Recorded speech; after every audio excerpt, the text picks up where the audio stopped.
On tonight's show, we'll be talking about the new Quentin Tarantino film. But how to make the show more Tarantino? Well, we need a cool soundtrack. Loving it. We need some really offensive language. Shit. Oh, steady on. And we need a random act of sudden violence. Oh. Let's start the show!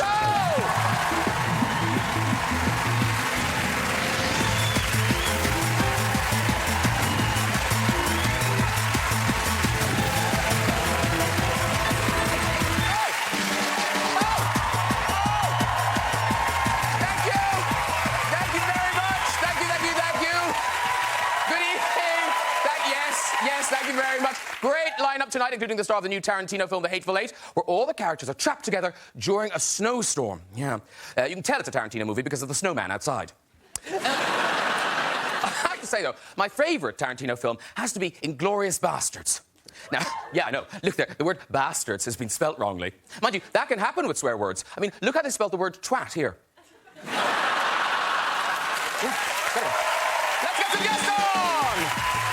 Later, we'll have music and chat from sensational singer-songwriter Sia, everybody! But first, he's one of Britain's biggest new comedy stars and is winning a legion of new fans with his BBC sitcom. Josh, please welcome Josh Widdicombe! Hello! She is the star of Saturday Night Live, 30 Rock, Mean Girls, Baby Mama, Date Night. Now she's starring in the hilarious new film Sisters. Please welcome the First Lady of American Comedy, it's Tina Fey! Yes! Oh, I'm so excited to meet you. Hello. Hi, how are you? And this Hollywood great began his career at the age of 10. And over 5 decades, he started classic hits like Overboard, Big Trouble in Little China, Tombstone, and Escape from New York. Now he's starring in Tarantino's newest epic, The Hateful Eight. Please welcome the mighty Kurt Russell! Oh! Hello! How are you? It's a fresh face. Hello. There you go. Welcome all. Hello, everybody. Hello. Thanks for being here. Now, before I do another thing, I should apologise if you tuned in to see Quentin Tarantino himself. He can't make it. But, hey, we've got the star of the movie, Kurt Russell, ladies and gentlemen. Yeah. Better. Why is he not here? Why did he not come? He's overextended. He's you know what it is? I don't know if it's superstition or not, but he's watching the premiere of the movie here, and he said, if I leave, I can't do it. I can't do it. Okay. So I said, Is he not can I say that to Graham? Can I tell you? Yeah, Can I tell him? yeah. They said, yeah, please do. Okay, cool. I was afraid I'd offended him because we did a joke about him once. Well, you did. At the Golden Globes, where I said he was the star of my sexual nightmares. I think he liked it. I'm sure he did. He's got a good sense. Josh Widdicombe, you don't care because you're just a huge Kurt Russell fan. I'm a huge Kurt Russell fan. This is very exciting. My favourite film that you've done, Kurt, I got recommended a film by my friend Nathaniel called The Barefoot Executive. Yeah. A few millennia ago. I forgot about it. It's so good. It's the best premise for a film of all time. Well, it's one of the... You know what's funny you say that, because it got to be known as that. Because it didn't look like it at first, but it's a pretty funny idea. If you haven't seen it, it's about Kurt, who's a TV executive, and his friend, who is a monkey. Yeah. Yeah, and get this, the monkey, if it watches a show, it knows if it's going to be a hit or a miss. It's genius. It's amazing. There's a picture of you and the chimp. There you are. I said it's 2 years ago. Oh, wow. It's such a good film. I actually think it's better than The Godfather. And Tina, of course, you're here promoting your movie Sisters. Yeah. And you've been rolling out your British accent. Yes. Amy and I did a little... we did a parody short called The Farce Awakens, where we were sort of doing a fake behind-the-scenes that was sort of in the style of all these behind-the-scenes Star Wars things, since we're British in it, but we're just speaking like this to hide the fact that we're drunk. Which really works, because you can't tell. I'm so drunk right now, Graham. You can't tell. I just sound proper. Because that is the Star Wars thing. I mean, your movie's really, really good. Thank you. But it may not be the #1 film that week. I don't know. I think it's too soon to tell. Definite awareness is high. Our movie comes out the same day as Star Wars, so it's what they call counter-programming. Oh, okay. It's like when they put on very gay shows during the Super Bowl. Is the Super Bowl currently on? Somewhere it is. But now the weird thing is, Star Wars, because you auditioned for Star Wars, didn't you, Kurt? Oh, yeah, years ago, you know, they were going to do this movie, and guys my age were all going in to read for it. So. Yeah. I read for both parts, actually, for Han Solo and... Princess and Leia. Yeah. They went in a different direction. It's funny because, you know, at the time, it was the Millennium Falcon this and the Death Star that. We had no idea what we were talking Like, about. this It was is just, a you know, real that turkey. was the Death Star. You know? And there's this young guy, you know, Lucas was about 25 or something when he did it, you know. I said, I got to make a choice here. Do you know if you're going to use me in this movie? And he said, I just can't. I can't. There's a lot of combinations that I'm looking at. And I don't know. And so I said, well, I gotta go to work. Gotta go to work. Yeah. So what did you do instead of Star Wars? Well, I didn't do it instead of Star Wars. He may not have used me. No, let's go with you did it instead of Star Wars. Yeah, that's what I did not turn down Star Wars. Please, God, let it be the Tim film. We're all I didn't turn down anything. But and Tina Fey, you've given us your Princess Leia. Yeah, I was a big Star Wars fan as a kid, and I've dressed up like Princess Leia for TV shows. Just on 30 Rock, I was always getting like to get out of jury duty. I would dress up like Princess Leia. And I was like, if you want to meet some perverts, dress up like Princess Leia. And some guys on the crew you've never met before will come talk to you. Like if people, that's a real specific pervert like that. Yeah. So imagine a version of Star Wars that was never made, where you're Princess Leia and you're Han Solo. So do the I love you line. Oh, do yeah. the I love you. Getting into character. Hold on. very professional. My Wait, there's some perverts coming over the house. I love you. I know. See, that's cool. You should have done it. Very good. Well, Give it to Becca. Nice. Let's talk about the new Tarantino epic, The Hateful Eight. It opens here on the 8th of January. And it is Tarantino, but it's a Western. It's epic. So which of the Hateful Eight are you, Kurt? I'm John the Hangman Ruth. I bring my bounties in alive. You know, he's bringing this bounty in, and there's a snowstorm. Pick up a couple of guys that are out there in the snow in the middle of nowhere, which is suspicious to him already. He's very paranoid.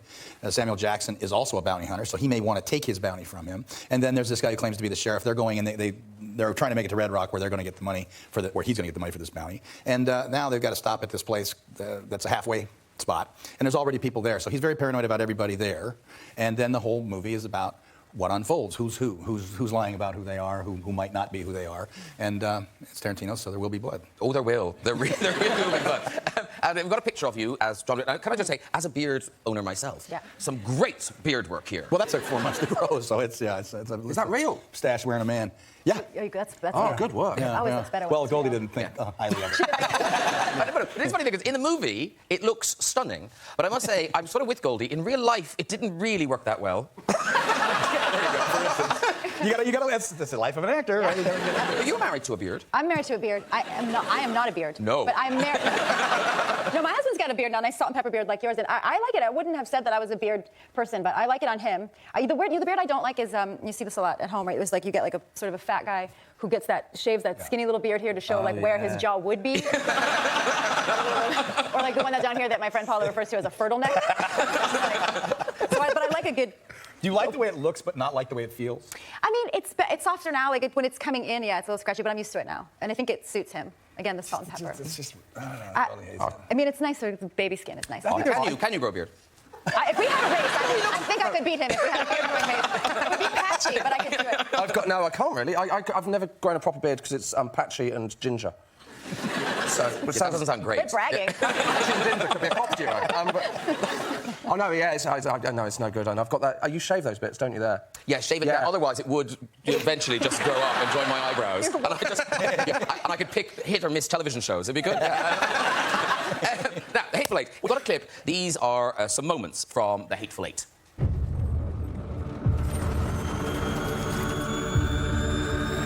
Got room for one more?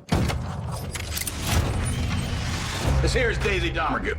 She's wanted dead or alive for murder. When that sun comes out, I'm taking this woman to hang. Is there anybody here committed to stopping me from doing that?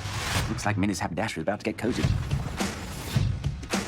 One of them fellas is not what he says he is. Ooh.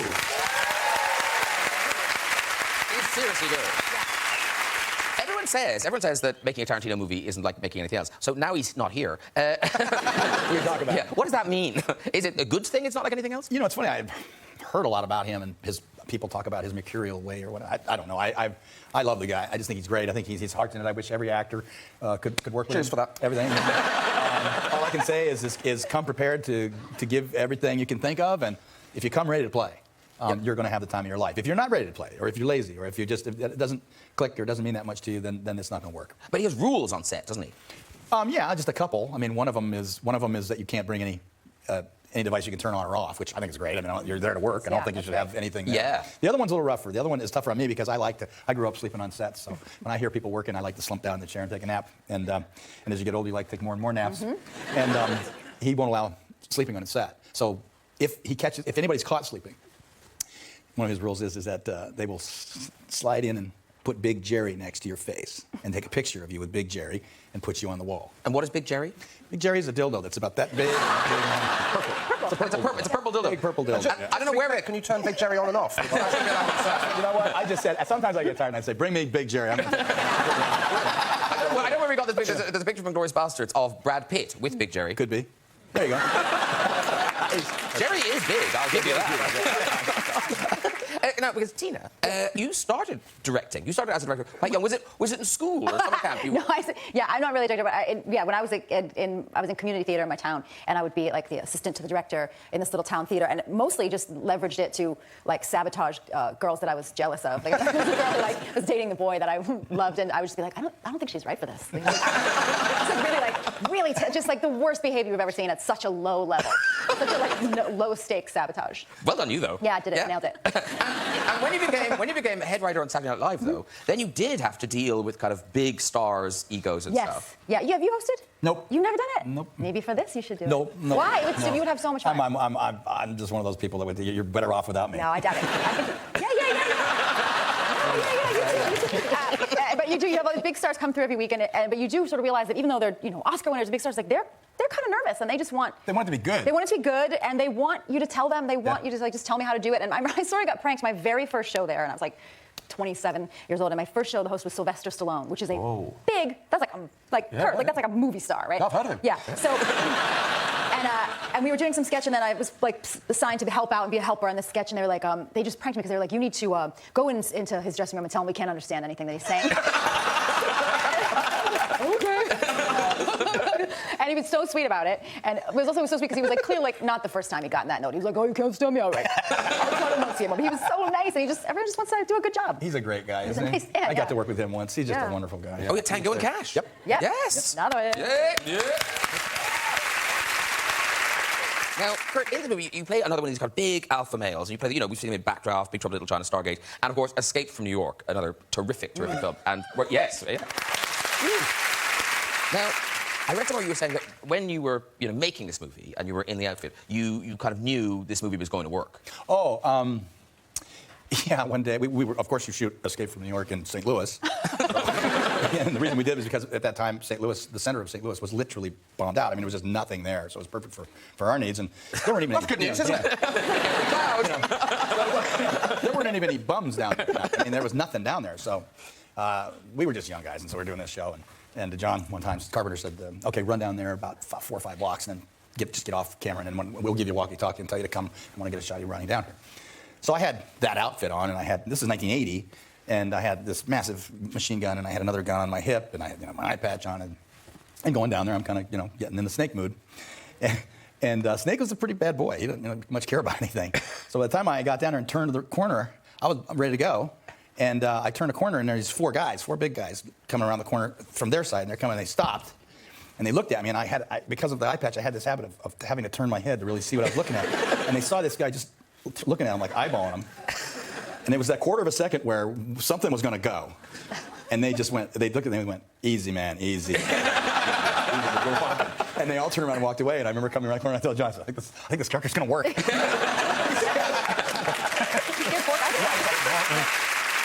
Now, you are the real deal. Growing up, you were, the jock Kurt, you were the sportsman, all that. But I have to say, you are on the couch with kind of Nerd Central. What? Well, no, I'm not in it. No. Well, yeah. Tina, you've talked about, but you do a lot of material about growing up a nerd, but you really were a nerd. Yeah. No, I really was. And we've got photographic evidence. There you go. This will prove it. Whoa. How did... I would say that haircut was done by folding my face in half. Worst haircut of all time. The guy from Spinal Tap. Who did it? My mom used to take me to a haircutting school because you could get literally a $2 haircut. And yeah, that. You're the guinea pig. And the sign outside the school said London, Paris, Upper Darby. And you've talked about your late blossoming, your sort of sexual awakening. Thank you for bringing that up. I was wanting to make sure everyone knew. I was a late starter, and yeah, for sure. I probably didn't see a penis until I was at least 20, and that was probably a medical journal. So to see like a healthy penis well into my late 20s.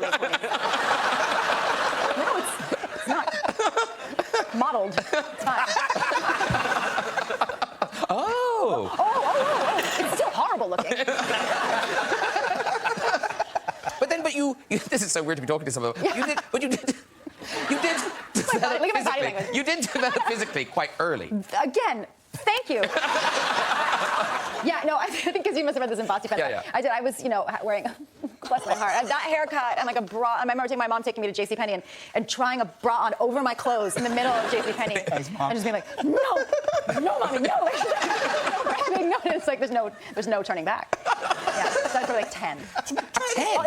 Literally at the same time, like 1980, the same time that Kurt was scaring men in the streets of St. Louis.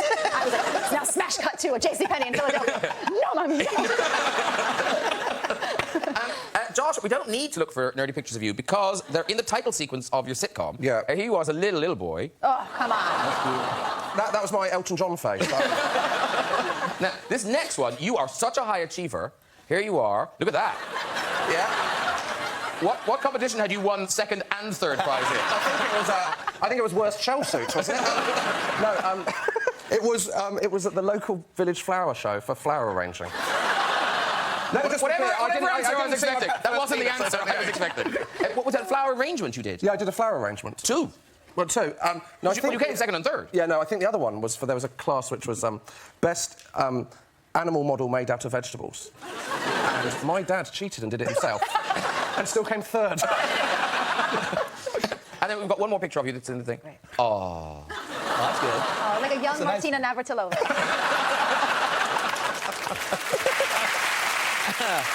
Now, listen, Tina Fey, geek no more, because in your new movie, Sisters, you play the wild child. I do. I play we're sisters who are kind of opposite of each other in a lot of ways, and I opted to play the wrecking ball, this woman who's a single mom, and she's a sort of trashy hairdresser, and yeah, because I never get to play stuff like that. And also, the nice thing about the movie, we play sisters, Amy and I, and my character is a wild woman who's trying to reform herself, so it's almost like if I were in a film where it's like, I was the greatest ice skater of all time, but now I'm in this wheelchair. You hear a lot about how hot I was and how many drugs I did, but I don't do any of it in the film. And then Amy's character is the more uptight caregiver one, and she's kind of cutting loose over the film, and that's better casting, because she's the one you want to see go completely off the chain by the end of the film. It opens here tomorrow, I'll have you know, and it is really, really funny. Thanks. And you and Amy, you are best friends or just good friends? We're very, very good friends. We live on opposite sides of the country now, and so the only time we get to hang out is when we work together. So that's the main reason we keep trying to do it. But yeah, we've known each other for over 20 years. We met in Chicago doing improv, and Amy likes to say that our friendship is as old as Lourdes Chacon, as old as Madonna's daughter. I say it's as beautiful.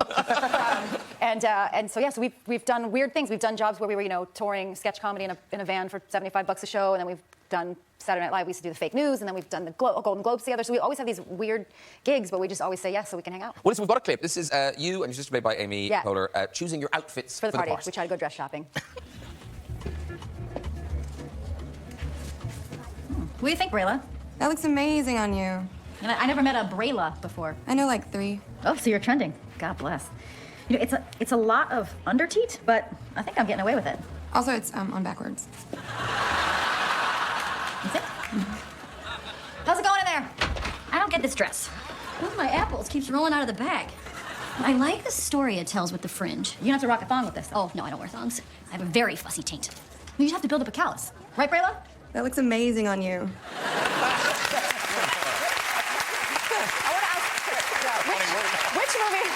Which movie has more use of the word taint? The other thing about that clip that's funny is in the movie, and this is really going to sell tickets, they've digitally painted... In the movie, you see the bottom of my boobs, but for clip purposes, they've digitally painted a bra on me. That's so weird you say that. You really want to see my underteeth? No, that's so weird you say that, because I saw the clip and I thought, I don't remember the bra. Yeah, that's how sexy it is. There we go. And Tina Fey, you've done all these extraordinary things, the Saturday Night Live, your sitcom 30 Rock and NBC, all and yet... The thing that brought you so much attention was just the bizarre coincidence of you looking like someone. Yes, it was a weird thing that, and it seems like a million years ago now, right? It's like, I guess it's 8 years ago. Is it that long ago already? Yeah, that I just happened to look like this woman, Sarah Palin, who was a vice presidential nominee. And I don't even look that much like her. Oh, yes, you do. Yes, you do. We've got a picture of you dressed up as her. That's a spectacular. That is. You do look very like her. But it was the weirdest thing, and it was really this little 6-week window at the end of the last presidential election where it just was this like crazy storm of us doing these sketches and being on the news all the time. And it seems so gentle and lovely now, doesn't it, compared to... Yeah, really. It's good news is you don't look like Donald Trump. That is good. The thing is, the resemblance is so good that even... I know it's only Fox News, but even Fox News confused They ran a picture of me and thought it was her at one point, yeah. Really? Yeah.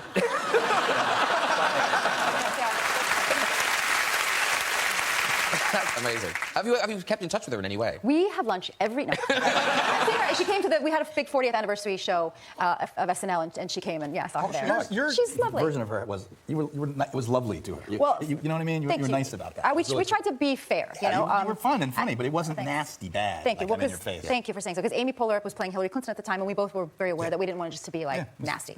But it's weird when you play a real person, right? Yeah. You've done it. I had to do Elvis. He's a very famous person. Yeah, that's about as famous as it gets. Because Elvis, that was established you as a, I was going to say adult movie star, but that makes it sound wrong. I cannot say this. A movie star as an adult. I mean, that was kind of your big breakout role, wasn't it? It really was. I mean, but the thing about it is that when you're playing the Coca-Cola can, because everybody knows, you know, and you got that way. At the time, Sarah Palin was really well known. Everybody knew what she looked like and sounded like. It's very difficult because you get the parameters there that you cannot go outside of that or you start losing. Right, but I only had to be two-dimensional. You had to portray this person as three-dimensional. Yeah, I had help with the screenplay and the story. Sure. You know, so I had a lot going for it. You know? And it's so odd that this thing kind of crops up in your life because one of your very first acting roles was with the real Elvis. Yeah, it was 62, something like that. It was the World's Fair, and I was 10 years old, and I got this job, you know, to play this kid that kicks Elvis in the shins too. There you are, kicking Elvis in the shins. There I am, kicking away. He wants to meet a girl, a nurse. So he figures, you know, he'll get this kid to injure him a little bit. And I kind of hit him a little too hard, and but he pays me 50 cents. And then later on, when she's with him, I run into him at the fair and I say, "Hey, mister, you want me to kick you in the shin again?" And she's like, look at it, he goes, "Get away, get away." And I said, "Oh, you can do it for a quarter. I'll take a quarter." And did you get the film? Wow. That's better than the monkey one. Did you get that it was Elvis? I mean, as a kid. It was my first brush with celebrity, though. I was just a kid, you know. Was he nice to you? Yeah, he was great. He was a really nice man, and he came on the set in a car, and there were, you know, the World's Fair was just opening, and so there was a lot of people there, and all of a sudden he came on the set, and maybe 2,000-3,000 women just they just jumped the car, and he had to bail out and come in a different way, and I thought, this guy must really be famous. Well, now, Josh Whittaker, in your sitcom, you do get to meet your childhood showbiz heroes. I do, yes. The Chuckle Brothers? Yes. I tell you what, guys, there they are with me. My hair's not like that throughout the sitcom. Yeah. That's not what happens if you straighten my hair. Yeah, it is really long. You guys probably don't know who the Chuckle Brothers are. I don't. They're like the British version of you and Amy Poehler, really. They're the most well-respected people in British comedy. They are. They've got catchphrase. You might like to incorporate into your act. What is it? If you say to me, say it. To me? To you. To me? To you. To me. To you. To me. To you. To me. This is a dream I never thought would happen. I really hope the Chuckle Brothers are watching this. But this is the sitcom, Josh. It's on BBC Three on Wednesday nights at 10:30. Yep. If you haven't got one yet, you can catch the last episode next Wednesday, or stay tuned because it's actually repeated after this very show. And it's semi-autobiographical. Semi-autobiographical. It's kind of about when I was about 3 or 4 years ago living in a flat share, kind of not doing very well in life and career. So semi-autobiographical. Not content with having a sitcom, you are touring the land. I am touring the land. Yes, I'm going. You look thrilled about it. That was at the start of the tour. Imagine how I feel now. I'm going everywhere. I think I'm in Dorking as we speak. Oh, OK. Yeah, great. I forgot about that part. Yeah. I bet it's going really well. Honestly, Graham, best audience of the tour. Can't believe I got carried from the venue on their shoulders. It was amazing. But what's I saying? You had a very bad gig, but I think this wasn't on the tour. No, a lot of my early gigs. I'm sure you started on the kind of same open mic scene that I did. There was awful things like... I once played... I don't know what it was like when you started doing comedy in America. I once played to 2 people. Oh, I've done entire plays for 2 people. Yeah. These 2 were on a first date. And I'll tell you how the date went. The second half, we played to 1 person. And when were the farmers involved? Oh, I once did a gig at a farmer's college. All of us could work with Elvis at the age of 10, mate. Some of us had to work our way up the hard way. Are you drinking because my story's so sad? I don't know if you wanted to have it. No, thank you. You're very generous. Oh, it's Coca-Cola. I thought it was wine. There you go, mate. There you go. You have that, and I'll tell you about my shit life. Let's get going on this thing now. Final college. So it was to more people this time, about 300 pricks. I was booked to do 20. I had to leave the stage after 6 minutes because I refused to down a pint. Because they stopped the gig so that I had to down a pint, and then I got off and it was revealed to me that was a pint of piss. Wow. You had a problem with that. Didn't you want to entertain the people? And leave showbiz? I wonder if there's a stand-up comedy watching this tonight going, I drank that. You know, it happens every year. Anyways, we've got a clip from Josh, and this is you with your landlord, played by Jack D. Jack D. And in this clip, he's teaching you how to swim. This is the butterfly stroke. So called because it mirrors the graceful flap of the butterfly wing.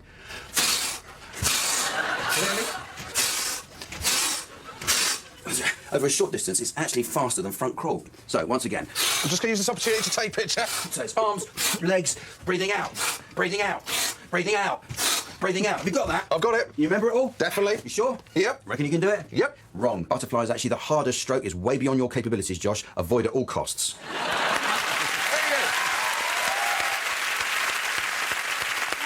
It's time for our musical guest tonight. This multi-platinum selling singer-songwriter had over 1 billion hits on YouTube for her hit single Chandelier and has become the most famous on-scene face in the music business. Here performing her current single, Alive, please welcome Sia!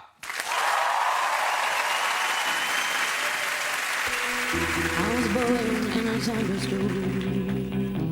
I grew up overnight. I played alone and I played on my own, but I survived. I had a one-way ticket to a place where all the damn mountains go, where the wind don't change and nothing in the ground can ever grow. The world just lies and you touch the ground and you live below, but I survived. I'm still breathing, I'm still breathing, I'm still breathing, I'm still breathing. I'm alive, I'm alive, I'm alive, I'm alive. I found solace in a strangest place, way in the back of my mind. Yeah, I saw my life in a stranger's face, and it was mine. I had a weird ticket to a place where all the damn mountains go, where the wind don't change and nothing in the ground could ever grow. No, just lies and you got to cry and you ever know. I survived. I'm still breathing, I'm still breathing, I'm still breathing, I'm still breathing. I'm alive, I'm alive, I'm alive, I'm alive. I am the bubbles and almost dead. They took it out my trouble in me. I took it, I took it, I took what you gave. You never knew that I wasn't paying. I knew what I wanted, I went out and got it. Did all the things you said that I would. Told you that I would never be forgotten. I know that's spite you. I'm still breathing, I'm still breathing, I'm still breathing, I'm still breathing. I'm alive, I'm alive, I'm alive,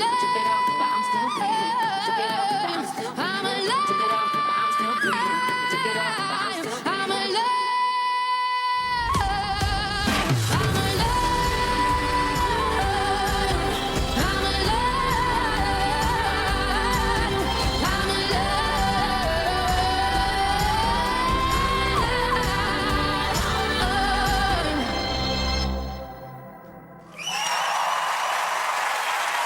Sia, fantastic job!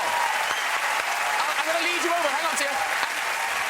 By the way, big round of applause for Julia on the floor there. Hey! You come with me, my dear. Okay, there's a step. There's a step. Got it. There's a step. There's a step. We walk. Step, Oh step. my gosh, my mic Oh, just no. fell out of my underpants. There you go.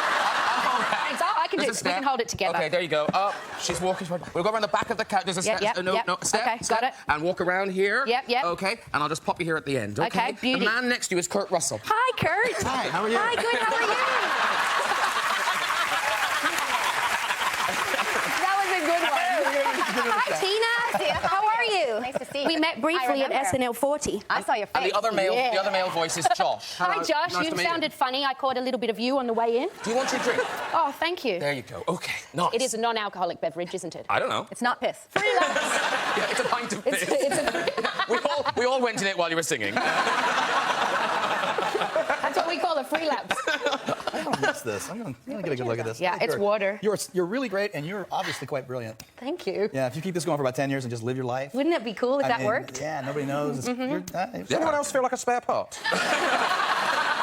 here's the thing. So Kurt, last time Sia was here, it was her back was to the camera. Yeah. So baby steps, you're now facing in the right direction. Yeah. Yeah, because the track we just heard live, that's on the new album, which is called This Is Acting. Thank you for talking about it. Now, that's not you, though, in prosthetics? That's not prosthetics, that's some digital work and some sticky tape. And I took my shoulders out and I made my neck longer and I changed the shape of my eyes and then sticky taped my nose. OK.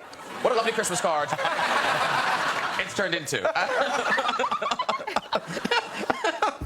By the way, that album is not until 29th of January. But I know. Yeah. I'm here. I'm slugging away early. Yeah, no, do it. Sell it. Pre-order for Christmas. And now, are you bored of asking? But it is interesting because 25 just came out, blah, blah, blah, that you did co-write this song with Adele. Yes. Yeah. See ya, Adele, Julia. You've written the songs that you are to sing, and they're big anthems, all of them. And so, can you ever tour an album? Yeah, you just do it. You do it down. Actually, Adele gave me a top tip. She was like, "Yeah, whenever you can't hit the high note, you're like la la la." And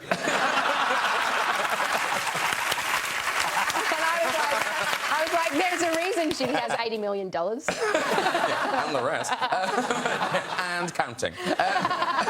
OK, before we go, just time for a visit to the big red chair. Who's there? Hello. Hello. What's your name? I'm Joe. Good. And where are you from, Joe? I'm from Stoke Gifford in Bristol. Nothing. Do you have a job at Stoke Gifford? Yes, I'm an architect. An architect? He's an architect, ladies and gentlemen. He's passed an exam. Your nice house. His fancy architect shirt on. Yeah, no, really, yeah. I'm just seeing what I don't know. Joe, off you go with your story. OK, so growing up, I loved Big Trouble in Little China. And as in my early teens, I had a VHS recording of it that I watched repeatedly. One of the scenes features Kurt Russell's in You touch that lever, I'm going to punch you. It features Kurt Russell and chums running away from their foes through a watery tunnel. Now, part of this features a zoom in on a lady's... oh, I'm sorry. Hit the lever. I'll